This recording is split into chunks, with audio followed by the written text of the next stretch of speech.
አቤቱ አሁን አድን። ሕፃናቱን ዝም በሉ ዝም በሉ። እናንተ ዝም ብታሰኟቸው አትችሉም። እነሱን ዝም ብታሰኙ ድንጋዮች ይመሰክራሉ አፍ አውጥተው። እግዚኦ አድን ርእሶ እግዚኦ ሰርሶ። አቤቱ አሁን አድን፣ አቤቱ አሁን አቅና። በመዝሙር 127 የምናገኘው የቅዱስ ዳዊት ዝማሬ ነው። በጊዜው ስለነበረው ችግር ቅዱስ ዳዊት ተናግሮታል። በቀጣይ ስለ ክርስቶስ መምጣትም የተናገረው ትንቢት ነው። በዛሬው በዓል የምንመለከታቸው 3-4 ጉዳዮች አሉ። በትንቢተ ዘካርያስ በምዕራፍ 9 ቁጥር 9 ላይ እነሆ ንጉሥሽ በአህያ ውርንጭላ ተጭኖ ይመጣል ብሎ ትንቢት ተነግሯል። ንጉሥሽ የተባለው ለዘላለም ንጉሥ ዋልቦ ማይለቅት ለመንግስቱ መጨረሻ የሌለው ክብር ይግባውና ጌታችን አምላካችን መድኃኒታችን ኢየሱስ ክርስቶስ ነው። ለስም አጠራሩ ክብርና ምስጋና ለእርሱ ይሁን። ጌታችን መድኃኒታችን እኔ ሰላማችሁ ነኝ ሲል በነቢያት ያናገረውን ትንቢት ለመፈጸም በአህያ ውርንጭላ ተቀምጦ ወደ ቤተ መቅደስ መጣ። ወደ ቤተ መቅደስ ከመምጣቱ በፊት ደቀ መዛሙርቱን ፍትሕዎ ወአምጽእዎ ሊተ፣ እነሆ የታሰሩ አህዮች አሉ፣ ወይም አህያይቱ ከውርንጭላይቱ ጋር አለች፣ ፈታችሁ አምጡልኝ ብሎ ደቀ መዛሙርቱን ልኳል። ምሳሌ ነው። ፈታችሁ አምጡልኝ ያለው ደቀ መዛሙርቱን በኃጢአት እስራት የሚኖሩ ምዕመናንን፣ አሕዛብን፣ እምነት የለሾችን በኃጢአት የጎደፉትን ፈታችሁ አምጡልኝ። ይህ ስልጣነ ክህነት ነው። በማቴዎስ ወንጌል ምዕራፍ 16 ላይ በምድር የምታስረው በሰማይ የታሰረ ይሆናል፣ በምድር የምትፈታው በሰማይ የተፈታ ይሆናል የሚለውን ስልጣን ፈታችሁ አምጡልኝ እሱ በዚያ መንገድ ሰጥቷቸዋል። አሁንም ፈታችሁ አምጡልኝ አለ። ይህ ለሐዋርያት የተሰጠ ስልጣን ነው። በማቴዎስ ወንጌል ምዕራፍ 18 ላይ በምድር የምታስሩት በሰማይ የታሰረ ይሆናል፣ በምድር የምትፈቱት በሰማይ የተፈታ ይሆናል የሚለውን ስልጣን ለደቀ መዛሙርቱ ሰጥቷል። ዮሐንስ ወንጌል ምዕራፍ 21 ላይ እናንተ ኃጢአታቸውን ይቅር ያላችኋቸው ኃጢአታቸው ይቀርላቸዋል፣ የያዛችሁባቸው ተይዞባቸዋል። ይህ ለሐዋርያት የተሰጠ ስልጣን ነው። በማቴዎስ ወንጌል ምዕራፍ 28 ቁጥር 19 ላይ እኔ እስከ ዓለም ፍጻሜ ከእናንተ ጋር ነኝ።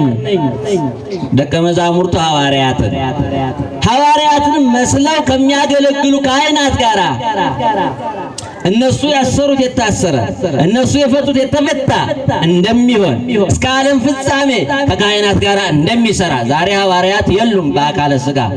እነሱን ተክተው የሚያገለግሉ አባቶቻችን ቤተክርስቲያንን ያገለግላል፣ ምእመናንን ከኃጢአት ማሰሪያ ይፈታሉ። ፈታችሁ አምጡልኝ ብሎ ደቀ መዛሙርቱን ያዘዘው ይሄንን ነው። ከሕፃናትና ከሚጠቡ አንደበት ምስጋናን አዘጋጀ።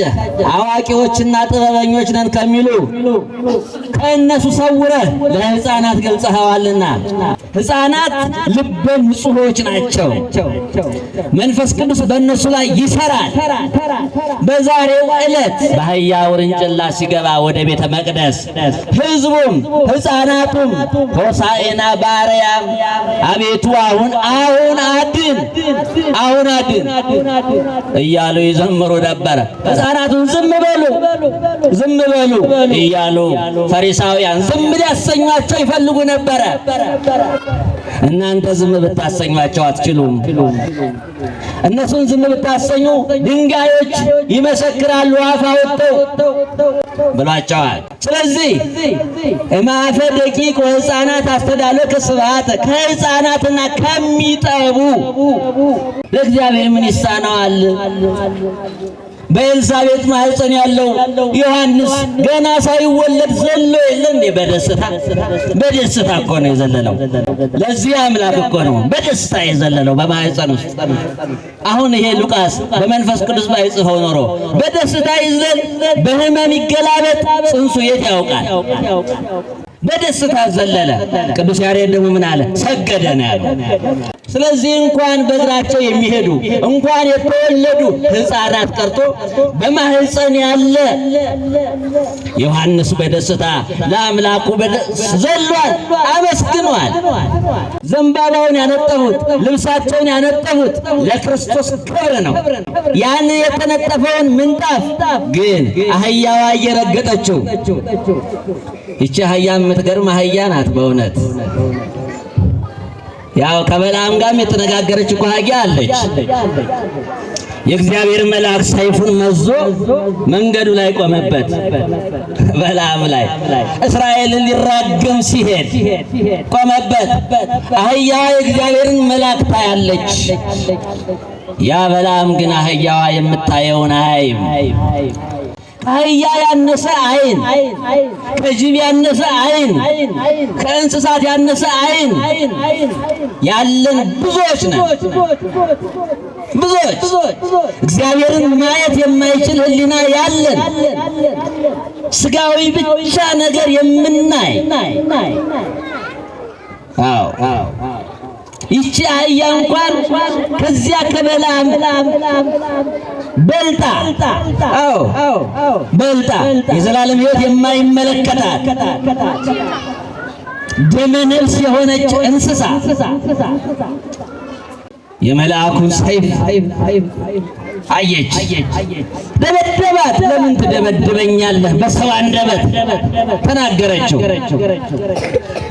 ያን ጊዜ ነው መልአኩን ያየው፣ የተበዘዘውን ሰይፍ ያየው። የአህያዋ ንግግር ያስደነግጣል። ተናግሮ ይናገራል ብለን የማንጠብቀው እንስሳ በሰው አንደበት ቢናገረን እንዴት ነው የማንደነግጥ? እንዴት ነው በዛ ቦታ የምንቆመው? ነገር ግን የእግዚአብሔር መልአክ ለሱም ተገለጠለት። የት ትሄዳለህ ብሎ አስቆሞታል። ወይም የሚናገረውን ይዞት የሚሄደው መልእክት እንዲያስተካክል አስተካክሎ ሸኝቶታል።